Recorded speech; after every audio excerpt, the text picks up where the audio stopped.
Baklasin natin ang switch. Tanggalin natin ang pula na wire kasi live wire yan. Oops. Maghahanap muna tayo ng electrical tape.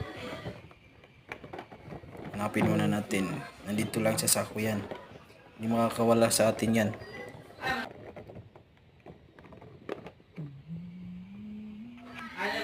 Oops. Nandito na. Lagyan na natin ng tape. Dandahan lang tayo. Baka kiliti tayo. Hihihi.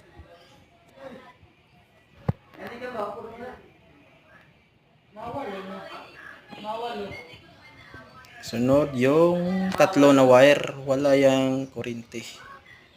Okay lang yan kahit di tiripan.